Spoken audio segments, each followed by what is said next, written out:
Hello, everyone. Good evening, and thank you so much for joining us. I'm Joshua Bolkover, a student from the UK on my gap year between school and university. Since August last year, I've been studying on a program based at Kibbutz Mali Gabar in the north of Israel. This week, our screens have been filled with footage from Jerusalem, Gaza, and cities around Israel where tensions between Arabs and Jews are running high. Social media has been alight with condemnations of Israel. But the conflict, as with all things, is complex. And this short briefing aims to examine some of the complexity to get a fuller picture. First, I'm going to be talking to Ohad Zemed, the spokesperson at the Israeli Embassy in London.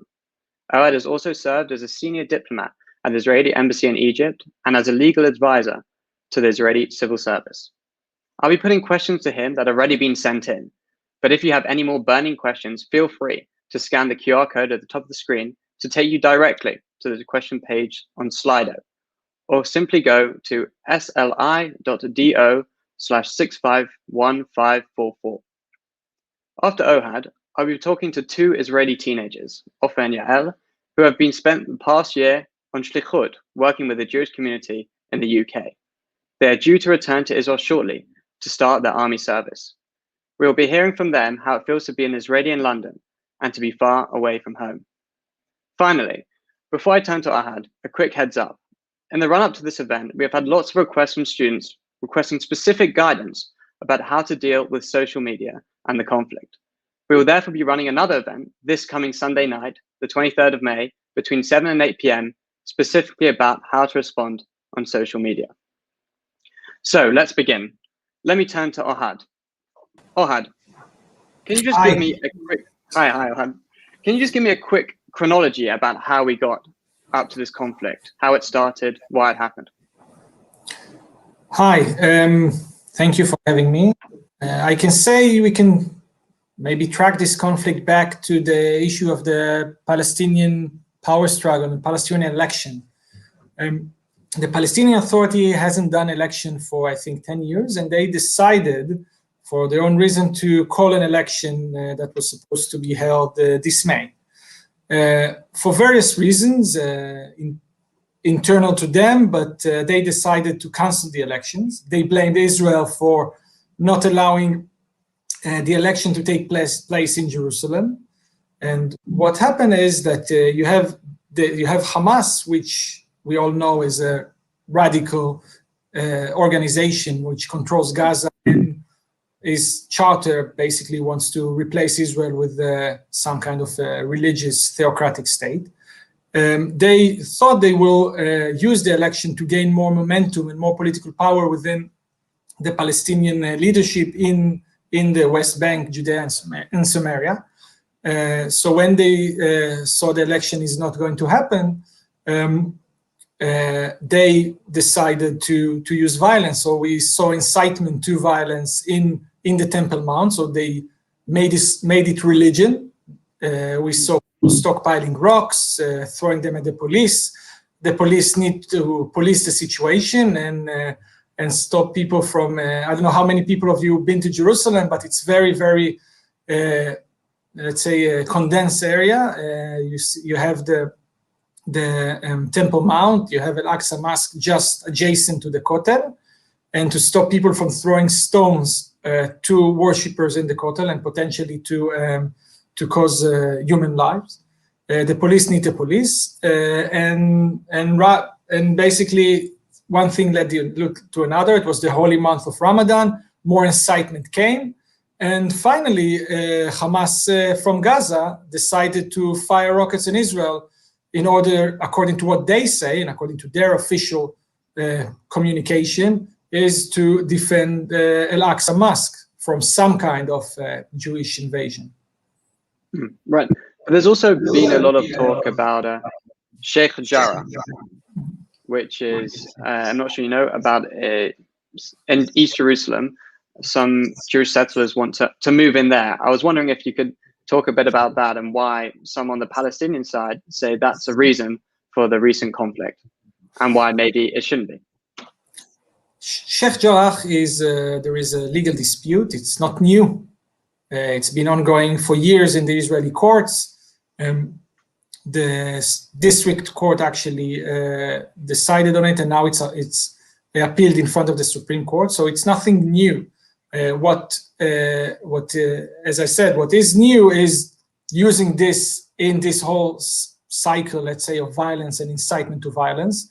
As I said, it's a legal case. The government actually took a lot of measures. One of it is to postpone. The Attorney General asked the courts to postpone the hearing of the case. So this was, they said that this was one of the causes of the conflict, but Israel decided to, de-escalate and postponed it. We also did other actions in Jerusalem to de-escalate the situation. They said it was claimed that there is this Jerusalem Day parade with flags that somehow will flare up the situation. So the government decided to divert it. Normal people walking, with flag in peaceful way normally, but of course, if the police is policing the situation. Apart from this, also they said, this is what I said earlier, it was claimed that Israel, that the issue of the Temple Mount, this is the main issue. So, and you need people who were called to arms to protect the Temple Mount from being in control of Israel. So Israel decided to suspend visits to the Temple Mount. So each day, in a normal time of year, you had visits by non-Muslims on a certain hours. So we suspended it, and that is basically the link. We believe that the link to Sheikh Jarrah is being used, and also this Ramadan and everything is being used for this political, let's say, momentum for gaining for Hamas. Mm. So that leads us right into where we are today. What do you think Israel's objective really is in Gaza? Is it simply to stop Hamas? Well, Israel, not like a lot of countries, but we are facing a dilemma, right? In front of us, there is this radical terrorist organization with its jihadi ideology. It's not people you can really talk to. They're not interested in dialogue. What do you do with them? They're in control of Gaza. Israel pulled out of Gaza to the 1967 border, dismantled all the settlements. And you're too young to remember, but it was with a huge political and social cost. A lot of people were uprooted. A lot of people objected to this move. But the goal of Ariel Sharon, which was the prime minister, was to have a first move, let's say, towards something positive on the peace process, maybe even a peace. But what happened is that Hamas took over in a violent coup of the PLO, the moderate leadership. And since then, it's in control. So what do you do with this kind of organization that wants to destroy you, fires rocket for political purposes, right? For something that didn't happen in Gaza. What do you do? Whether you let them fire, have your people under fire. I can tell you that you live in Israel. You're now in Ma'ale Gilboa. It's maybe far away and not a lot of rockets there, but people that they need to live in bomb shelters. My grandmother, for example, she's 85. She's in bomb shelter. No one wants it, and they demand the government to act. So what we try to do, the government, is to what we can do according to international law, according to let's say our set of values. We cannot just fire indiscriminately. We try to dismantle Hamas military capabilities. We try to, and we did it actually. We fire at tunnels, at command centers. We fired at rocket launchers. The issue is that in this kind of dense environment, in this kind of military combat situation like in Gaza, it's very hard because Hamas tactics is basically this: to embed itself and to hide behind civilian population. And what this is the dilemma Israel is facing. What do you do? What do you do as a country where your citizens are being fired? We have the Iron Dome. It's invested heavily in defense in order exactly to avoid escalation and to avoid the need to send ground troops and to when fired at. But still, still missiles are penetrating, still people are getting killed. And what do? You don't want to live like this. And also you don't want to give the Hamas any incentive for them, to fire at us. And they fire, then Israel tries to hit them, they hide behind the civilian population, and then they cry to the international community, stop Israel. If we stop, if we don't dismantle their capabilities, this will go back and happen again in the next month, 2 months, a year. Yeah, I mean that's really the question. What would happen if Israel sat back? I mean, do Hamas really pose a threat with the Iron Dome, Israel's amazing military capabilities? What would happen if Israel just stopped? I say it's very easy for a lot of people to sit in the comfort of places outside Israel and to say, you have the Iron Dome, they are the, let's say, quote unquote, the weak part. And so just, you can just take those missiles and do not respond. But the issue is that it's not only the Iron Dome doesn't cover everything. You have villages next to Gaza that are not covered by the Iron Dome. And also, this is not a life we would like. And I don't think that any one of the Israel critics that are outside of Israel would like to live and see his children, afraid of getting hit, traumatized, and we don't want it to happen. Therefore, we need to act. The government need to act, and this is the dilemma we're facing. And I think, we try to minimize casualty as much as possible because no one wants to see the suffering. There was just on BBC now a student from Alumim, a kibbutz next to Gaza, and she says, we used to have many contacts with people in Gaza. They used to come to us, we used to come to them. People in Israel doesn't have any conflict with people. People, we want to live in peace.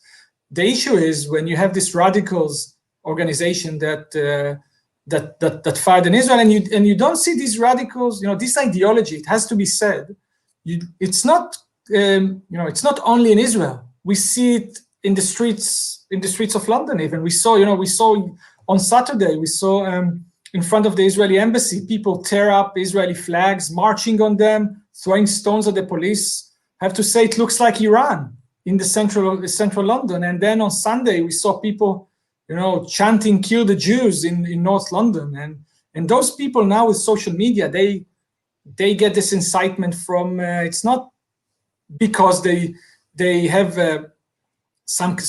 they want a peaceful solution between Israelis and Palestinians. They have this or kind of criticism of an Israeli policy or the other. They have a radical ideology, and they just don't want to see Israel exist.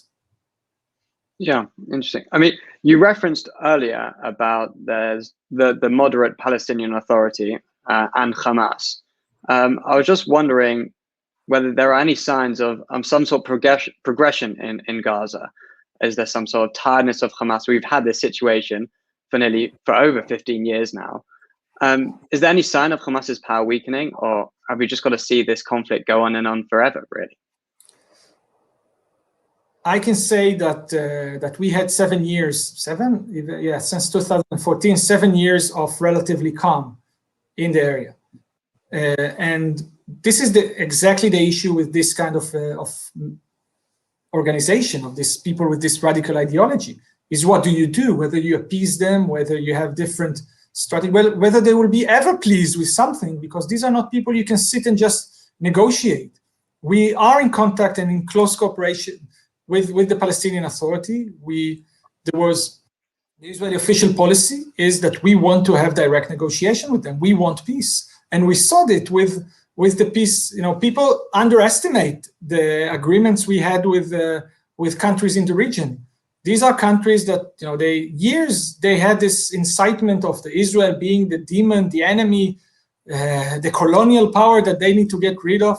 And they understand that Israel is, in today's Middle East, Israel is a positive force, is a force for the future in economy, also a force that creates stability. They see this radical axis, you can say, with Iran and its the groups that it supports, the terrorist group. You have Hezbollah in Lebanon that basically controls Lebanon. You have the Houthis that control Yemen. You have all the militias in Iraq, the ones that are targeting British and American troops. You have all these people, and countries look at it and this ideology, and they look at Israel and they see Israel as something positive. And I think this is, also the Palestinian Authority, they are rivals to Hamas. They don't want to see Hamas gaining more power. I mean, you mentioned in your answer something about Israel being a colonial state. And I think anyone who's young and on social media in recent weeks have seen words such as apartheid, ethnic cleansing, war crimes committed all by Israel. Is there any truth in that? Maybe, there were a recent report and about you have an organization like Human Rights Watch claiming Israel an apartheid state. I think this is appalling because, within Israel, you have people living side by side. According to Israel Declaration of Independence, there is equal rights for Jews, for Arabs. There is a large Arab minorities, and Israel is not the only country that has minorities, ethnic minorities. There are many countries in the world, and Israel, I think the integration of the Arab minority within the Israeli society has been accelerated in recent years. We see programs of the government investing millions and billions of dollars in try to integrate. And just before this conflict, we've seen even in politics, we see the representative in the Knesset of the Arab minority wants to take more, to be more involved in politics. There were even the kingmakers, they want to join the coalition because they understand the value of coexistence. And I think the majority of the people of Israel understand that the true enemy, I think, is the radicals rather than each other. When you talk about the Palestinians, about let's say Israel vis-a-vis the Palestinians, this is an ongoing conflict, and to say that this is about race, because this is basically what they are saying. They're saying Israel is a racist country and it's all about race. Now, this is a conflict that it might have, we all want it to have a peaceful solution, but there is, I can tell you the perspective of the Israelis. We see buses being blown up, terrorist acts, incitement to violence by the Palestinian authorities in schools. So Israelis are worried. They are worried because they're worried and they don't want to be attacked. Therefore, the government takes defensive measures within the West Bank. There is the Judea and Samaria. There is the issue of race is just not there. Sometimes I think personally that sometimes you have these NGO, they want to create attention, right? So they think, okay, what can we do in order to create attention? Let's take the policies or the facts on the ground, which we can debate, right, wrong, what are the reasons, and then they brand it with this kind of name in order to cut through the, let's say, the media noise, etc. But one should ask, why is Israel treated differently, right? Why is Israel is called in these names and uphold those standards that no other country is facing, basically? Why there are, I don't know, 100,000 people in London on Israel when you have other conflicts around the world that basically you don't see anything. This is the biggest foreign policy issue or the foreign issue, international issue that creates as much attention in Britain as I've seen. I haven't seen some other situation in the world create this kind of attention. How would you explain that kind of disproportionate attention on Israel? Well, how can you explain it? We think about Uyghurs in China or the Iranian regime. Why do you think there's such a focus on Israel in the UK, in Europe, and around the world? So I cannot get into the psychology of people or their. I can tell you from the media perspective, because I'm the spokesperson, so I can tell you why I think our conflict is being covered more than others. First of all, Israel is a very open society, so you can get information. It's not like I spent my last post was in Egypt, right? And to journalists, for foreign journalists, any journalist, to operate in a country like Egypt or any other country in the region, it's not only difficult, it's a risk to your life, right? You've seen journalists get arrested, and the one that are reporting, they know they need to report according to a certain line. This is the same, by the way, within Gaza or within the Palestinian Authority. People who report not according to the party or government line, they get a knock on the door, and it's not metaphorically. Someone is knocking their door at night, and it's not pleasant. While in Israel, you can get all the information. Israelis criticize the government, even you can just pick up a microphone in the street of Tel Aviv, you get 5 different opinions, you have your piece, and you can drink your cappuccino nicely on the beach. While in the afternoon, you can put your helmet and protecting gear and report from Gaza. So I can tell you the amount of journalists that ask to come to Israel in the recent years, that's unbelievable. Hundreds of journalists, even thousands. Only from the UK, I think it's like, I don't know, maybe 50 journalists alone want to come. And you see Sky News is broadcasting directly its program from Jerusalem. So on the one hand, it's easy. On the other hand, it's apparently interesting to people, because you have a lot of people, you have the issue of Jerusalem, religion, people think that they know about, so it's maybe creates more attention. I think this is one of the reasons. Well, you talk about Israel's love of journalism, but I think many people have seen, I think a week ago or just under a week ago, when the Palestinian media office, which houses Al Jazeera, among other media outlets, was bombed by Israel. Is that not Israel trying to stymie some journalism of the conflict? I think this is completely wrong. Have you seen any success if this was the policy of targeting journalists? I think Israel is the most democratic. Freedom of press in Israel, I think it's stronger even from many other democratic countries. Hamas chose deliberately to have his intelligence operations in this building, and they know what they do. Actually, I saw a video from 2009 of one of the correspondent of El Arabiya news channel, who just saying that Hamas is in their building. This is their tactics, and they want to see these scenes because this is their way of bashing Israel. But I think for us, it's also a legitimate target, and I think this was actually proves that Israel doesn't want to target the media and doesn't want to target civilians, because people there were given notice. No one got killed, unless we missed something happened, but no one got killed. So this is a success. Actually, Israel have a lot of dialogue with other militaries, and the practices of Israel is sometimes even beyond international law, beyond the practices of other militaries of war, providing this kind of warning and try to minimize casualties as much as we do. I want to kind of move the landscape from Gaza and into Israel. Recently, we've been seeing a lot of infighting.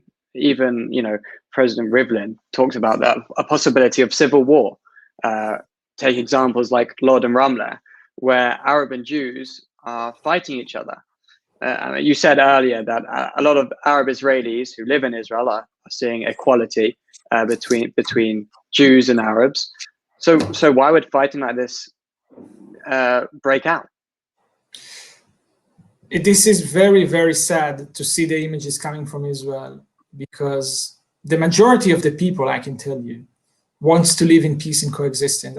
Actually, I read an owner of a restaurant from Acre, Uri Buri, one of the famous restaurants, and his restaurants was burned.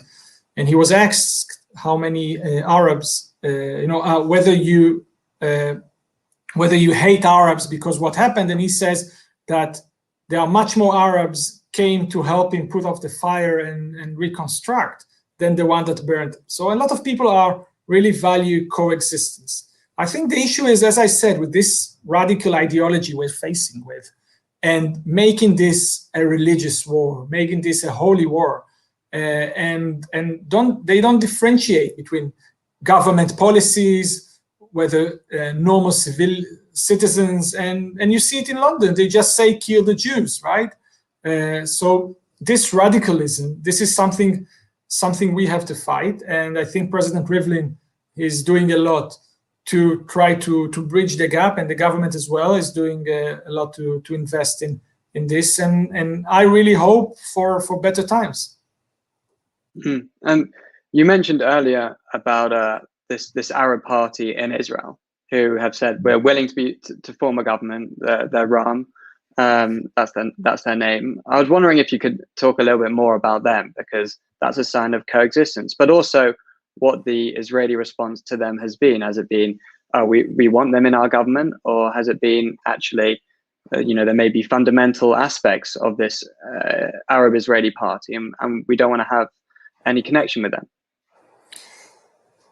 Ram party, this is, first of all, there is a trend, as I said, of the Arab citizens actually, them and their leaders, to shift from the more, let's say, separatist, more maybe nationalist positions that their representative in the Knesset held, and to engage more with the Israeli government in order to improve their lives. I think this is a trend we've seen since the Arab Spring, maybe across the region, and our population in Israel are not disconnected from the region. We see people wants to better their life. They use they go to the streets. We see it in Lebanon, we see it in Egypt, we see it in many other countries.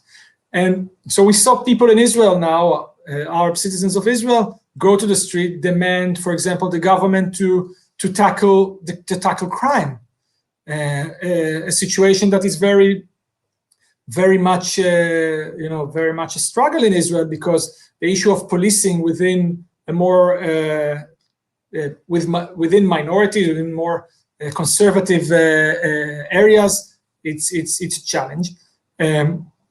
So we saw this trend. It's coming from bottom up, and we saw Ram as a party that said, I think more openly, that we want to cooperate, and we see actually them being their call being accepted. We see from the right, from the left, parties that wants to engage with them. Of course, the conflict now, and when people are in distress and in conflict, it presents more challenges to the political process, but I can definitely see that there is a trend.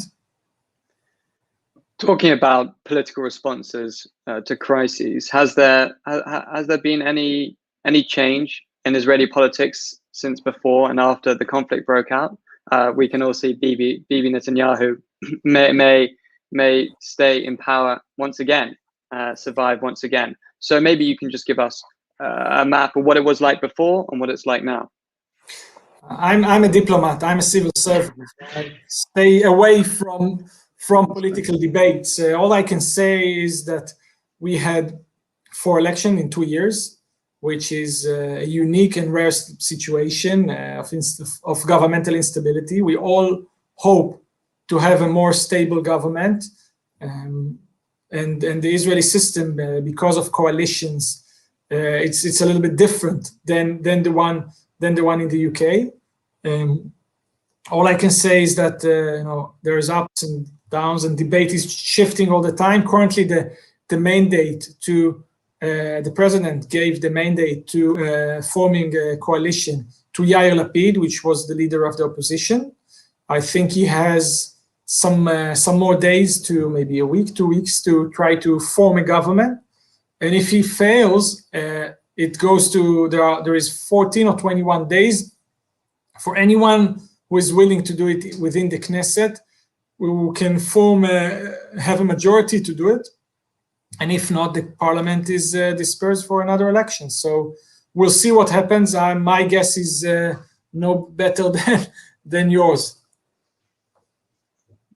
Yeah, that's a fair analysis. I mean, we've looked at Israel, we looked at Gaza, and I think the last remaining puzzle piece would be the West Bank, and it seems to be much quieter than Gaza.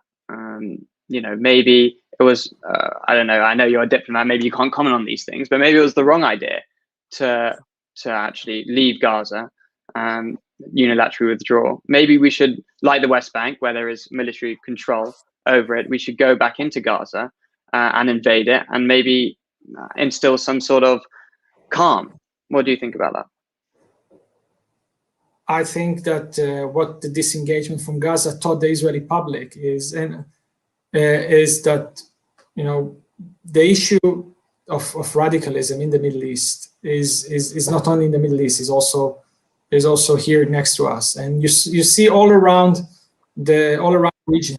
See countries collapsing into chaos, one after the other. You see what happened in Syria. You see what happened in Yemen, in Iraq, in other countries. So this is the debate basically within Israel. People are saying that if we will withdraw from the West Bank, from Judea and Samaria, you know, from the other hand, let's say from the one hand, people are saying, if we withdraw from all the territories, you know, the Palestinian will, or the international community will have no claim, and therefore it will be peace, and we will be like, I don't know, great neighbors like European countries.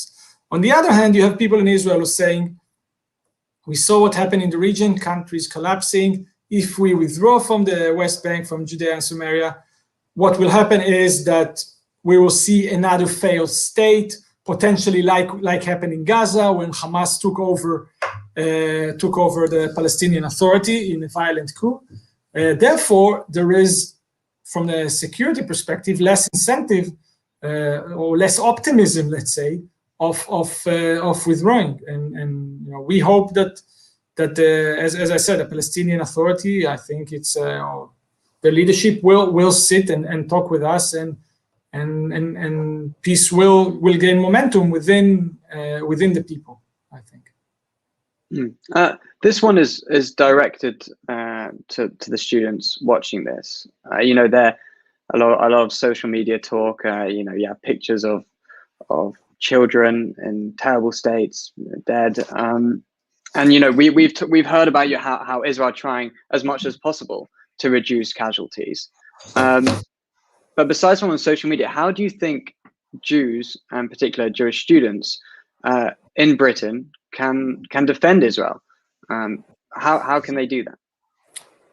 I think the best way is to reflect how Israelis feel in their point of view. If I know a lot of Jewish students visited Israel, I think to visit Israel, specifically for teenagers and for students, is very important, because when you visit Israel, you understand the perspective, right? You understand what people in Israel think. You know, we are not a perfect country. Some people, I know Zionism is a great ideology. Everyone wants to see, you know, there are socialist Zionism, revisionist, religious. Everyone wants to see Israel in its own image. But Israel is an imperfect country, but I think it's beautiful in its imperfection. So we have a lot of, you know, there is a lot of challenges to do. And what I think people can show is the dilemmas Israel is facing, the dilemmas that I just mentioned. What do you do? There is no, people are thinking about easy fixes and easy solutions. People are saying, you will just withdraw from the territories, everything will be perfect, or we shouldn't withdraw from any cost. The issue is usually in the middle. There's a lot of dilemmas. We are living in a very, very hard environment. It's very, how do you say? We live in the Middle East, we don't live in Europe.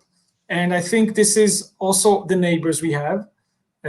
Also, I think the internal fabric of people and society, I think to describe Israel, this is the best way you can defend Israel, I think.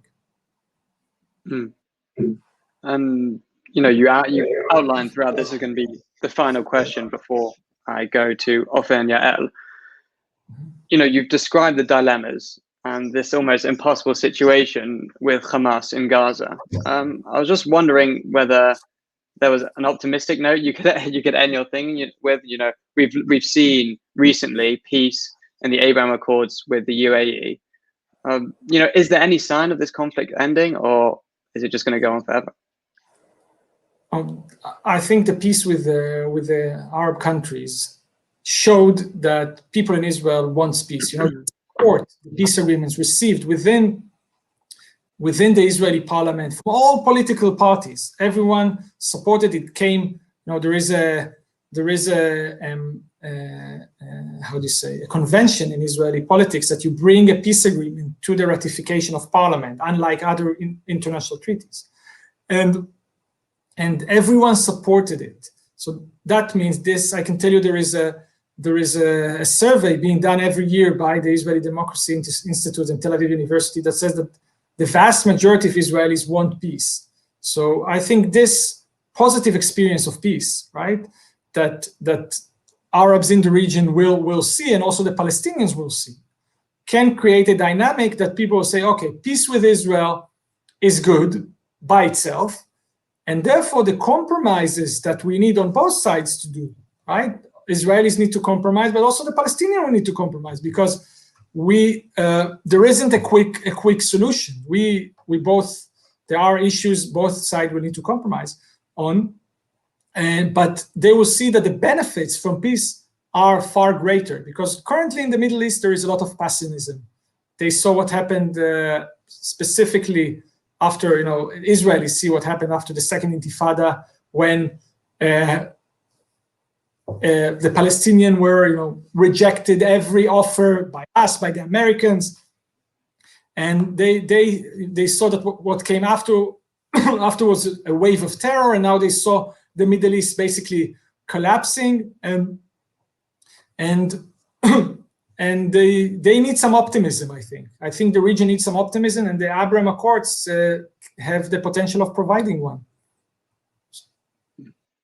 I think that wraps your thing up. I mean, Ohad, you've given us a really great kind of overview of the conflict, and whether that's in Gaza, Israel, West Bank, or internationally. And I think that's a perfect time to go over to Ofer and Yael. I would like to say something before you leave. First of all, I want to thank you all for coming, engaging, speaking. I want to say that we as the embassy, our doors open. Feel free to email us, contact me personally. Anything, any question you have, you don't understand the Israeli policy, why we're doing this way or the other. This is our job, to try to tell you the Israeli perspective of it. We may get it wrong sometimes. We are not perfect, but at least we reached a decision based on this, let's say, set of values and these rationales. Perfect. Okay. Now we're going to turn to Ofer Levy and Yael Shampal, who are two students. Hi, Yael. Hi. Hello. How are you? Hi, Ofer. I'm well. I just want to get an overview, a sense of who you are. Just tell me a little bit about yourselves. So, hello everyone, my name is Ophir. And my name is Yael, and we are the Shinshinim. So we are the Shlichim of the Israeli Scouts and the Jewish Agency in the UK. And we are also a part of a bigger delegation of the Jewish Agency in Europe, as we, like other Shlichim, are trying to connect the Jewish people in the diaspora to Israel by providing the global framework for Aliyah, ensures global Jewish safety, and just to strengthen the Jewish identity and connect Jews to Israel and to one another. So let's get a bit more specifically. We are part of a unique program of 12 teenagers who live together. 10 of us live in London and 2 of us live in Manchester. We volunteer in different places that revolves around the Jewish community, such as schools, youth movements, and etc. So I'll start to talk a bit about myself. So I live in Lod, which is, as you know, a mixed city in the center of Israel, very close to Ben Gurion Airport. And I come from a very traditional family. And what I wanted to say that I'm second youngest of 5 siblings, which is a lot, yeah, I know. And since I remember myself, growing in a mixed city, it was very important to me to volunteer and to give from myself since I was younger to my city, and to involve and to get improved in my skills. And that's it for me. Well, And I live in the center of Tel Aviv. I am the oldest of 3 siblings. And as you might know, Tel Aviv is a very diverse and cultured and known city. And Israelis and tourists come to visit and enjoy the variety of a lot of special things it has to offer, its uniqueness, and the fact that it is one of the most central cities in the state of Israel. And like Ophir, I was also in the Scouts in Tel Aviv. And as the Israeli Scouts, we did a lot for our city, and it meant a lot to us. And that's it. Excellent. I mean, I see next to Ophir, and you've said it yourself, that you're from Lod, which has seen quite a lot of the action recently. Really terrible scenes. And I was just wondering, I know you've been in London, but have your friends, your family told you anything about the situation? Right. So during the last week, I was very worried about family and friends. I called my family 3 to 5 times a day. I just wanted to hear that they are safe and their well-being is fine. They told me that they have never seen or heard such a thing, that there are violence between Arabs and Jewish people around the city. It's crazy that most of my friends, they called me and they say to me that they're afraid to get out of their houses and the situation is horrible. It's a bit crazy to hear it from here. And I find it very, very, hard to handle with it, to get to know that something is going on now in Israel, specifically in my city. And they told me that it's unpleasant situation. Few days ago, my little brother called me, and he told me that there is unpleasant smell and smoldering smoke around the area, and you could see it from our balcony, so it was very close to us. And I got very worried about it, and he told me that my parents and him decided to move from the city to Modi'in, to my sister's house. And it was a big decision for them because they just wanted to settle down, or they wanted to wait till all the situation settled down in the city. And then they decided to get back yesterday yes. Yeah, I mean, can you just describe, what it's normally like in Lod when you're there? Do you have Arab friends? Is it all peaceful, or has there always been a bit of tension beneath the surface? What do you think? Right. So specifically in Lod, we have good neighborhood between the Arabs and the Jews. They have their own neighborhood, and we have our own areas to live at. And there is now a lot of conflicts between, a religion conflict. And I find it very hard to hear that the fight now, the violence is between Jews and Arabs. And it's quite different for me to hear it. And that's it. Fair enough. And Yael, from Tel Aviv, possibly a different scene from Lod, but strange nonetheless. We've seen rocket attacks constantly, pretty much, on Tel Aviv. So if you could tell us a little bit about what your family and friends are saying from there. So also, when I speak with my family, they also says that the situation in the city is unusual because the area where I live, in the center of the country, as an important central place, there were not many times when we had to go down to the bomb shelters when they were fired at us. And I think the last time it happened was in Tzuk Eitan in 2014. And also then there was not much. And my family needs to go in the middle of the night with all of our neighbors in the building. My parents with my siblings and my dog 4 stairs quickly to the bomb shelters and stay there until the situation comes down a little bit. And I think the situation is not very nice because there are a lot of people who are very nervous, and you have to stay calm down and you have to be normal because there are little children who are scared and are afraid when it happens. And also you can't go far away from home. For example, schools are canceled and a lot of businesses are canceled. For example, my brother's final exams that he studied a long time ago also canceled. And they are always trying to stay in a safe area where they can run fast to a protected space. And this is also an unusual reality because it prevents plans from happening. My sister's bat mitzvah last year during Corona didn't happen. And this year as well, she couldn't celebrate because of the situation. So I think people are trying to stay calm, to stay safe, and to be home with their families and friends, and hope, like all of us, that it will get better soon. And I also want to say that we see that a lot of people are anxious and the anxiety is intensifying. And people do not leave their houses because they are always afraid that it will catch them in the middle of the night or in the shower or when they go to visit a friend or to drink coffee, and they want to be ready to get to a safe place quickly.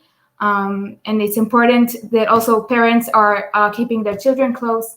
And it's weird that this is what needs to be happening, but yeah. Yeah, I mean, you both have outlined about how tough things are in Israel right now. But I want to talk about you know, 2 Israelis living in London. You know, do you feel yourselves having to defend yourself the whole time against people who are anti-Israel? And maybe that's more stressful actually than being in Israel surrounded by people who, you know, I feel all support the state of Israel. Do you think it's a bit of a burden to be outside your country, in a country that is probably a lot more hostile, or definitely more hostile to Israel? I think in the past few days, we talked a lot about what's happening in Israel. And it's very important to us to show all sides of the story, to show the bigger picture, because I think in social media and also people are talking, a lot of them sees only one side in one picture.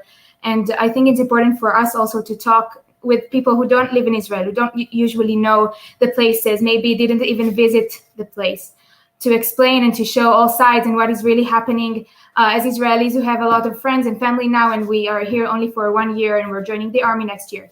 So it's important to us to talk and to really tell the actual story of how we see it and as teenagers. We are teachers in schools here in London, so we are trying to speak to our students and to the teachers and really bring Israel as it is. Even the situation is a bit tough now, and yeah, I think. As Yael said, we always try to keep updated about what's happening in Israel and to be exposed to many media as possible, Israeli and non-Israeli. And we see that a lot of the images that we see, and we really want to be aware for the situation in the right way, and to do an Israeli explanation in all of our places that we work at in the right way. And it's very important to us. And, you know, you've talked about, you know, the Israeli perspective. I just wanted to know, you know, if you could speak to a kid, you know, our age, on the other side, living in Gaza, what would you say to them? I think it's a question we ask ourselves all the time. Yeah. I think one of the main problems that I have with the situation is that I really don't know the other side. I didn't even talk one time with an Arabic person, maybe once in my life. So I don't really know what they think. I guess that they teenagers are also in the situation. I think it's better if we could talk to them. We just wanted to know them, to know their hobbies. I guess that they are like us, and they like music and they like theater and they like dance. And I think we all want to just live in peace, because this world is a very nice place to be at, and it will be even better if we could just talk to each other as normal teenagers and be friends with each other. But it's hard, and there are complicated things, and I guess this is what we would do. I agree with that. Yeah, agree completely. I mean, looking to the future, you're both going to the IDF next year when you get back pretty soon. What are your thoughts about that? You're seeing your friends possibly gearing up for combat. Worried, excited? What are your feelings? To be honest with you, I'm very excited to know that very soon I'm going to be part in a big place such as the army in Israel. And we hear a lot of things from our friends, and they share with us that the situation now is crazy, and they are very sharing. They're in very sharing place now, and I also, yes. It's very weird to think that the people who are currently fighting the war are our friends. Yes. Who a minute ago studies with us in the same class and were with us in the Scouts. And they are now the ones who are standing in the borders and doing the intelligence and gathering information for the army. And they are now our age, and we're going to be that ones next year. I personally will join the Air Force. And I will join the electronic warfare. And it's a very big thing to be at, as almost every teenager who reaches the age of 18 knows he needs to go to the army by the Israeli law, and to take a part in this big thing and to experience it with all the other teenagers of the country, and to get to know a lot of people that I live in Tel Aviv, so I don't know a lot of people outside of Tel Aviv, and to get to know people from all over the country and to hear stories and to do amazing things for the country in order to protect the citizens. I think it's amazing, and you feel amazing, and Yeah. Well, exciting stuff. Yeah, I mean, you've been in London for nearly a year now. Anything to say about that to all the British folk watching? We love London. Yes, London is great. It's a great place to be at. We live here 10 people, so yes. And now everything is open again. So and we're teenagers. So. Yeah. We're working in schools. We teach a lot of things that we like. We're in the Scouts. We're doing fun things. London is amazing. A lot of places to visit. Something that I want to share, that we're getting a lot of support from the Jewish community. And it's very empowering to know that they know about Israel. They want to know about Israel. They think, they just always ask us questions about our life, our personal life. And for example, I work in primary school, and from this situation, they always ask me questions about my family and how do I feel with it. And it's very, very nice to know that there are a lot of people who care about us here, although they know that we're far away from our house and from home and from Israel. And we're very proud to represent Israel here in the Jewish community. And yeah, I think on that note, I think that's a really lovely place to end. So I just want to thank Yael and Ophir for spending the year in Israel, and coming to London, spending the year in London. Yeah, not in Israel. I'm in Israel. We've done a swap. And yeah, and on that note, I think we are running out of time, so I'm just gonna wrap up. I want to thank also Ohad, and from the Israeli embassy, and of course all of you who are tuning in. A reminder about this coming Sunday's event, which will be focused on when and how to engage on social media. Further details will be available on the ETGAR website, and there'll also be a flyer circulated shortly. A recording of this evening's event will also be available on the ETGAR website. If you want to go tell your friends about it, or you missed some, feel free. So thank you again for joining us, and Erev Tov.